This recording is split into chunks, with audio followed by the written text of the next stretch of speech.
मेहमानों का सीधा रुख कर लेते हैं और दोनों ही मेहमान हमारे साथ यहाँ पर जुड़ चुके हैं जिनसे हम आपका तारुफ करा देते हैं। Retired major air marshal OP Tiwari ji है, रक्षा विशेषज्ञ है। आपका बहुत बहुत स्वागत है air marshal OP Tiwari ji. और वही retired group captain UK Devnath ji है, रक्षा विशेषज्ञ है। आपका भी बहुत बहुत स्वागत है ग्रुप कैप्टन यूके देवनाथ जी। सबसे पहले एयर मार्शल ओपी तिवारी जी आपका रुख करेंगे।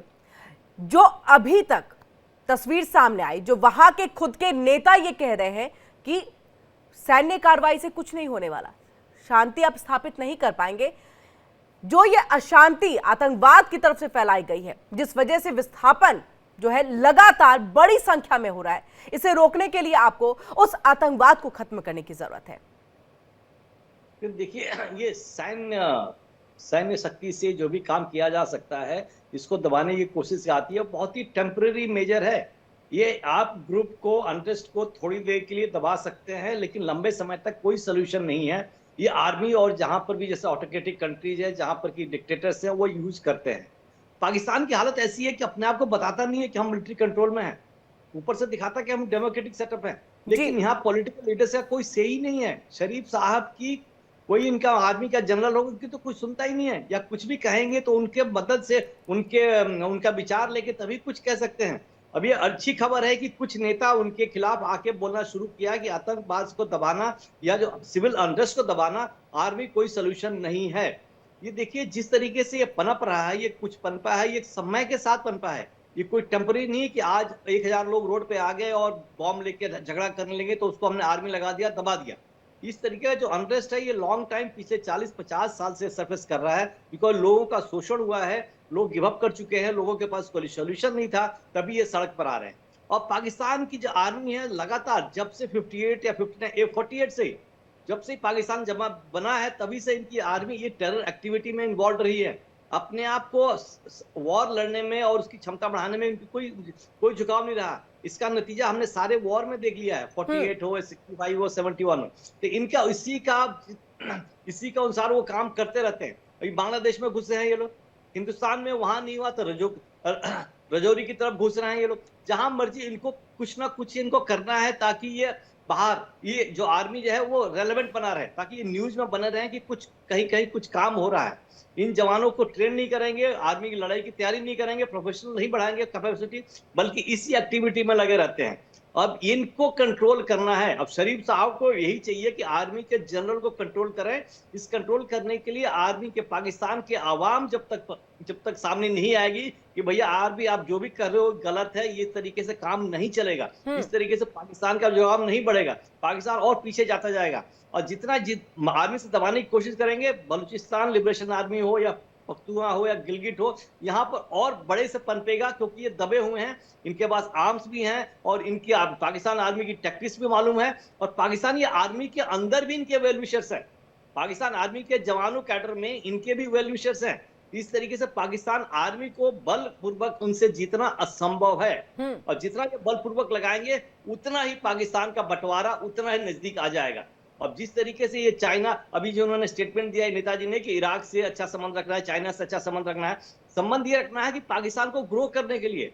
लेकिन पाकिस्तान आर्मी चाइना से संबंध रखती है कि टेररिज्म बढ़ाने के लिए, हमें फंड्स दो, पैसा दो, हम यहाँ टेररिज्म हिंदुस्तान में बढ़ाएंगे, हिंदुस्तान को तंग करेंगे, और चाइना को बताएंगे कि हम तंग करेंगे तो चाइना को इंडिया की अपेक्षा फायदा होगा। जो वर्ल्ड मार्केट, काफी मैन्युफैक्चरिंग चीजें जो इंडिया में शिफ्ट होने वाली है धीरे से, उसका कुछ तरीके से चाइना का नुकसान हो ही रहा है। इस सबको ध्यान में रखते हुए ये चाइना को भड़काते हैं, लेकिन चाइना इतना बेवकूफ नहीं है।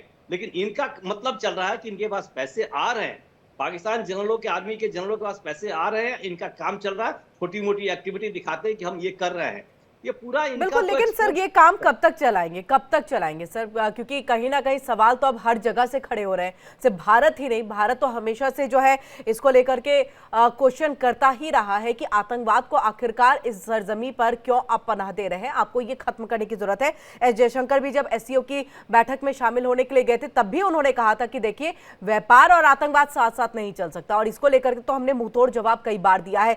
यूके देवनाथ जी, आपका हम यहाँ पर रुख करते हैं। और देखिए जो बात यहाँ पर सर कह रहे हैं, ओपी तिवारी सर कह रहे हैं कि कहीं ना कहीं एक तरह से आप रशिया का या फिर चाइना का, इन सब का सपोर्ट ले रहे हैं, तो एक दहशतगर्दी को बढ़ाने के लिए ले रहे हैं। अब आपके ही यहां से नेता की एक आवाज मुखर हो रही है, भले ही वो विपक्षी दल के हैं, लेकिन कहीं ना कहीं हकीकत से तो वो भी वाकिफ है और उनको पता है कि क्या हकीकत है फिलहाल पाकिस्तान की। ऐसे में उन्होंने कहा है कि अगर आपको संप्रभुता, स्वतंत्रता, गरिमा ये सब बनाए रखना है, सम्मान की एक जिंदगी जो है वहां की आवाम और हुकूमत के लिए होनी है, तो ऐसे में आपको आतंकवाद को खत्म करना पड़ेगा। लेकिन मुश्किल यह है कि आतंकवाद तो आप ही पनाह देते हैं, आप ही की सरजमी पर इनको बिठा करके खिलाया जाता है, पूरी तरह से पनपाया जाता है, यानी कि एक छोटे से पौधे को जो है वो बड़ा कर दिया जाता है और वही जो है इस्तेमाल किया जाता है एक तरह से भारत के ऊपर में और अन्य देशों में भी, चाहे वो अमेरिका हो चाहे वो अन्य कंट्रीज हो। ऐसे में खत्म करना कितनी बड़ी चुनौती। किरण जी, नेता प्रतिपक्ष ने पाकिस्तान की सरकार को और पाकिस्तान की जो एस्टेब्लिशमेंट है उसको आईना दिखा दिया है। पाकिस्तान में इस वक्त कम से कम 43 आतंकवादी संगठन काम कर रहे हैं। खास बात यह है कि जब मोदी जी अब अमेरिका में गए हैं तो अमेरिका में राष्ट्रपति डोनाल्ड ट्रंप और मोदी जी का जॉइंट स्टेटमेंट है। उसने बहुत ही सख्ती से भविष्य में आतंकवादी कार्रवाइयों को दबाने के लिए या उनको आमूलचूल नष्ट करने के लिए एक बयान दिया है। पाकिस्तान की दिक्कत यह है कि वह हमेशा भारत के साथ बराबरी करना चाहता है और पाकिस्तान को मालूम है कि वो भारत के साथ किसी भी फ्रंट पर, चाहे वो ट्रेड हो, इकोनॉमिक्स हो, साइंटिफिक प्रोग्रेस हो, सबसे बड़ी बात है डिफेंस के मामले में कभी भी मुकाबला नहीं कर सकता।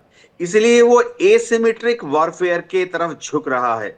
आजादी के बाद से ही पाकिस्तान जानता था कि अगर उसने भारत में समय समय पर कश्मीर के राग को अलापा तो उनको वहां के जो लोकल लोग हैं वो बहुत सपोर्ट देते हैं।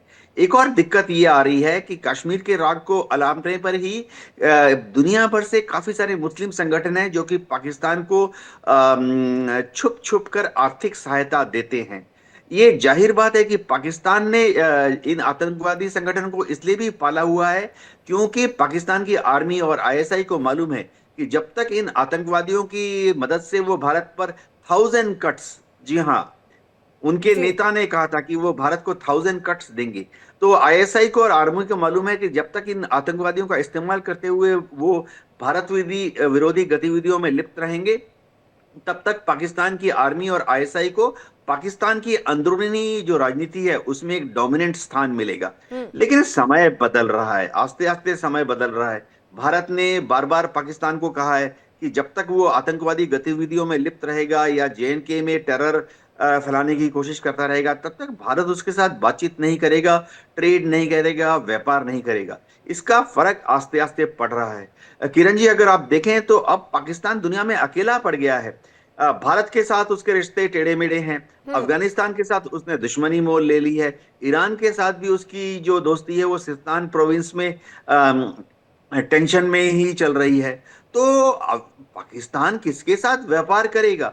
थोड़ा बहुत व्यापार करता है वो UAE, Abu Dhabi, Qatar, Kuwait के साथ, उन्हीं से कभी कभी थोड़ा मदद मांग लेता है। हाँ किरण जी, पाकिस्तान में हुआ ये कि पाकिस्तान ने जिन भस्मासुर को पाला ये सोच के कि इन भस्मासुरों को वो भारत के विरुद्ध कश्मीर में छोड़ देंगे, अब हो ये रहा है कि इन्हीं भस्मासुर के जो अवतार हैं वो पाकिस्तान को ही काट रहे हैं। आज आप देख लीजिए, पाकिस्तान में चाहे खैबर पख्तूनख्वा हो, चाहे वजीरिस्तान हो, चाहे बलूचिस्तान हो, सब जगह पर आतंकवादी अलग अलग गुट पाकिस्तान की सरकार के ऊपर, फौज के ऊपर, रेंजर्स के ऊपर और उनकी जो बॉर्डर में कॉन्स्टेबुलरी है उसके ऊपर हमला कर रही है।